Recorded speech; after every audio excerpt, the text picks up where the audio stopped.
Hello again, Gooners. I think I'm going to forego the music because you know what happens when I play the music. It's a shambles. And of course, I'm going to link that to the way Arsenal started against Chelsea. It couldn't have been much worse, could it? I've listened to Le Grove and they've got a similar point of view to me on most of it. I wouldn't say all of it, but most of it. In that Arsenal started, they got out the blocks really slowly. They seemed sloppy. There were there were reasons for it. The pitch was waterlogged. It was teeming down with rain. It must have been difficult for the players to adjust to that. It's after an international break. You can't always expect Arsenal to turn up. Although, if you want to win a league, you do need to turn up, and that's possibly a problem looking into the future without a crystal ball. But Arsenal managed to keep that unbeaten league record going in the league at least. So overall, it wasn't the worst performance. Um, I say that it probably was the worst performance of this current season. It really, really wasn't something to write home about, was it? So the controversial thing that came out of it, really, for me, was listening to Le Grove. They're quite critical of David Raya. And no, I'm not trying to say David Raya had a great game because clearly he didn't. He was off his line for the second Chelsea goal. Okay, Mudryk may not have meant it, but he skewed off his foot and ends up in the back of the net. Let's not forget David Seaman made a similar mistake, Naim on the halfway line. Not that we want to remember that too much, but that's the reality. Those things can happen. When you're a goalkeeper, you make a mistake and it's very visible. People won't forget your mistakes. And the second half performance from Raya, apart from that goal, and I thought his handling was excellent. And some of his kicking was good, but not all of it. And we can't expect miracles out of a guy that's just come from Brentford. He's barely been at the club. He's on a loan deal.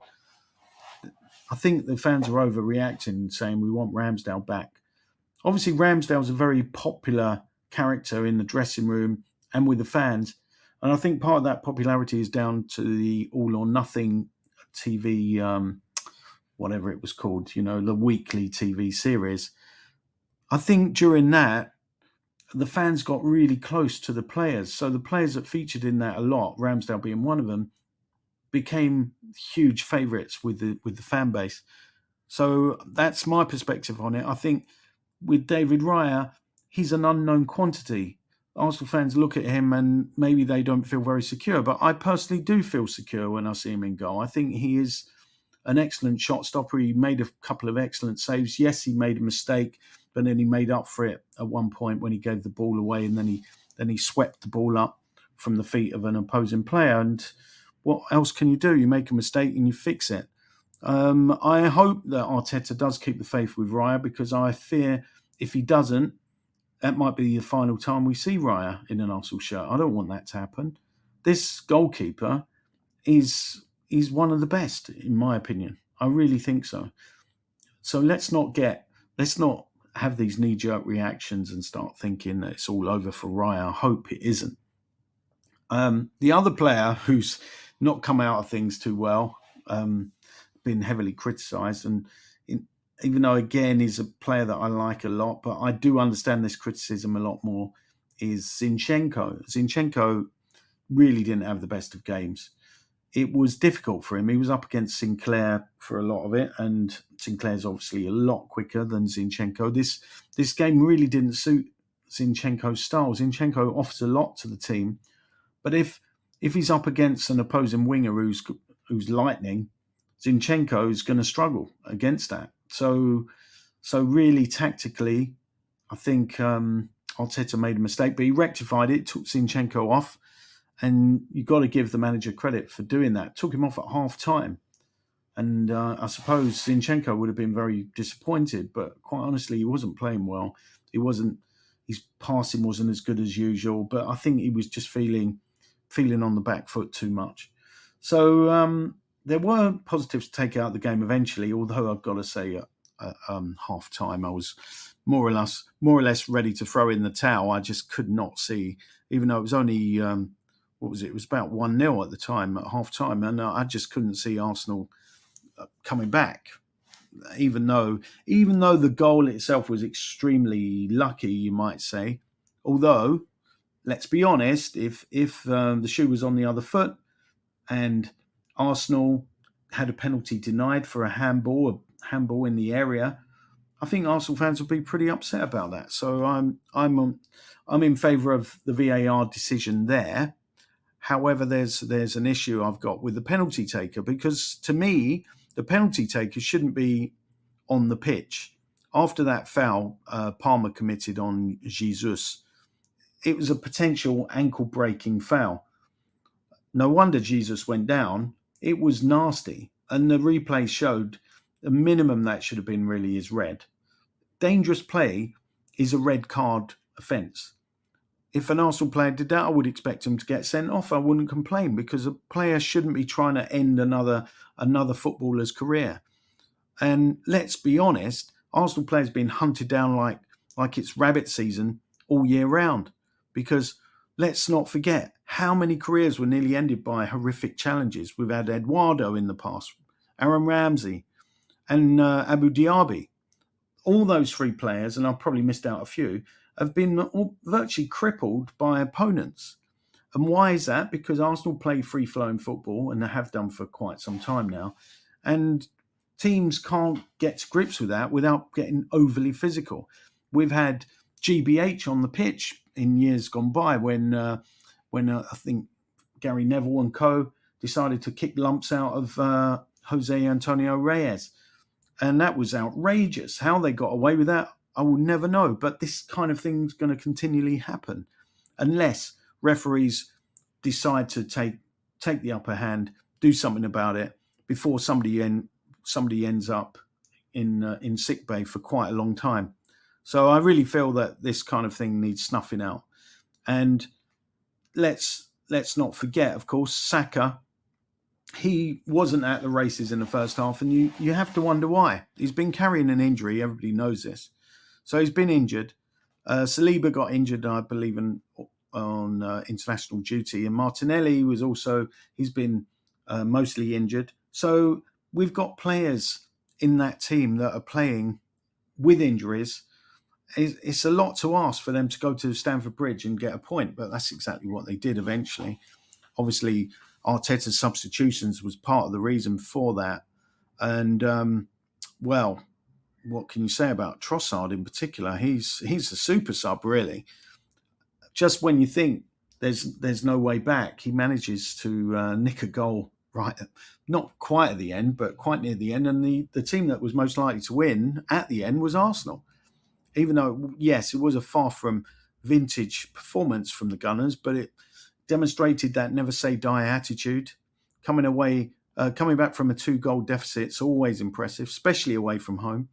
And the other player that gets an awful lot of credit is Rice. Of course, Rice smacked in a long-range effort, more or less with his side foot, but it went right in the corner. It was a Sanchez howler. The Chelsea goalkeeper virtually passed it to him. But there was a lot of work to do for Rice, but he still struck it beautifully. I'm very impressed with Rice. A lot of the podcasters on Le Grove are saying the same thing. So we agree on that at least. What we don't agree on is Raya. I think Arsenal Arteta needs to persevere with him, give him a few more games, probably until Christmas, and then let's see how he is then. But bringing Trossard on was a stroke of genius by Arteta.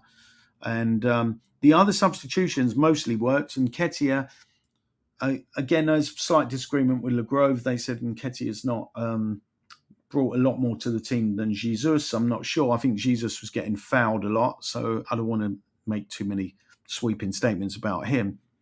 And then Kai Havertz looked quite good. Wasn't really mentioned in Le Grove's podcast, but then there was also Jorginho. I have to agree with Le Grove on this. Jorginho is not really quite up to it.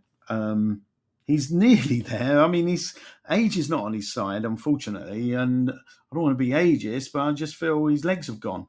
And this echoes a lot of what I heard on that podcast, because when you've got Jorginho and Rice in midfield, Rice has got to do most of the running, and they're of a mind to bring in Partey instead of Jorginho, and it's quite hard to understand why Partey didn't get a chance to start against Chelsea.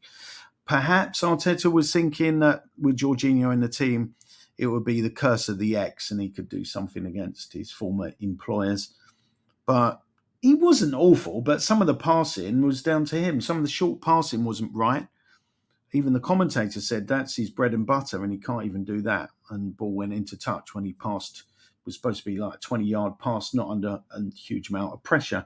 So if you've got a guy like that setting the tone, that's not really helping. But I think Jorginho's a decent pro, but I wouldn't really want to start him. I'd bring him on in emergencies. I think, to shore things up when you want to see out a game. He's relatively good at that.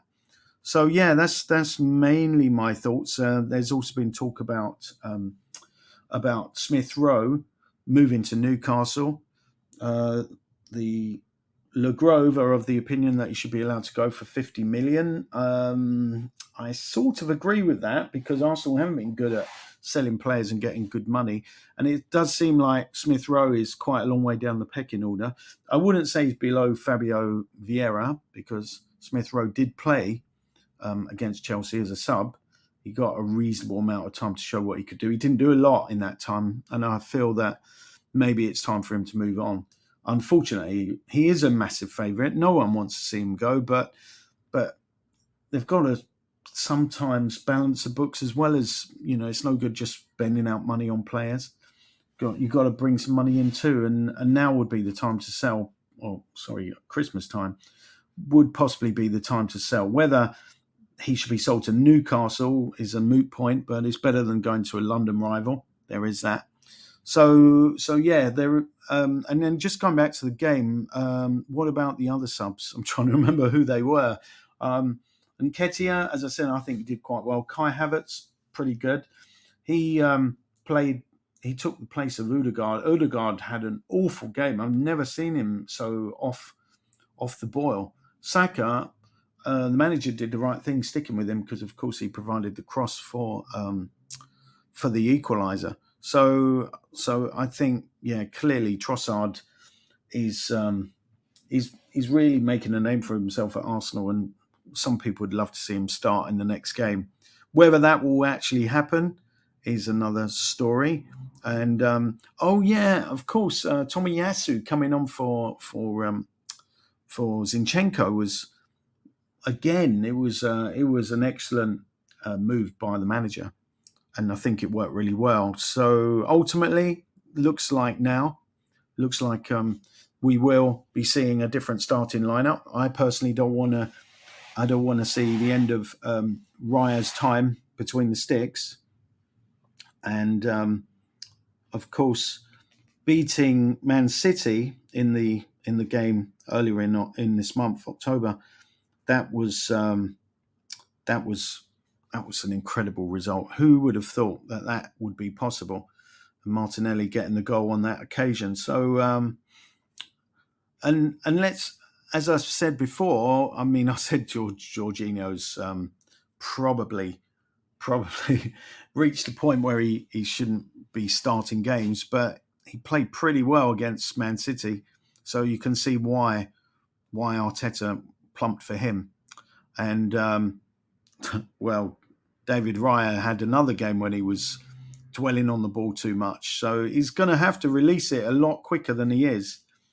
As I said, I wouldn't say I'm his biggest fan, but I must be up there, because, I have a lot of time for him, as in I really feel he's somebody to persevere with. And hopefully Arteta will actually do that. Right. And I'm going to leave it there and maybe not even bother with the music, because every time I hit the music button, the distortion gets all out of control. So I think I'll end on a simple goodbye, which will be like this. Adios, amigos.